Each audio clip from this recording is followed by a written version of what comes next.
მოგვივიდა პასუხი, რომ უპრეცედენტოდ მოკლე ვადაში 4 დღეში ანდრო ჯეჯინაძის საჩივარი მიიღო სასწრაფო სასამართლომ და მალე დაიწყებს მის განხილვას, რაც ნიშნავს იმას, რომ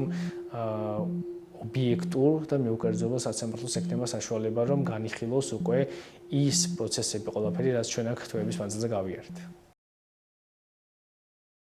თორნიკე მიგინეიშვილი ვიცავ ერთ-ერთ სინდისის პატიმარს ანდრო ჯეჯინაძეს სისხლის სამართლის საქმეში. ანდრო დააკავეს 7 ვითარებაში, იმიტომ რომ ალბათ ისევე როგორც სხვა სინდისის პატიმრები, ისიც არ ელოდებოდა დაკავებას, იმიტომ რომ არ არსებობდა ამის არანაირი საფუძველი, ამიტომ სახლში ყოფნისას ერთ-ერთ რიგით დღეს, ოდესაც ემზადებოდა უკვე ხელახლა ისევ სამსახურში, ანუ რუსთაველზე გასასვლელად, იმის რომ დაეცვა თავისი ქვეყანა. ანდროს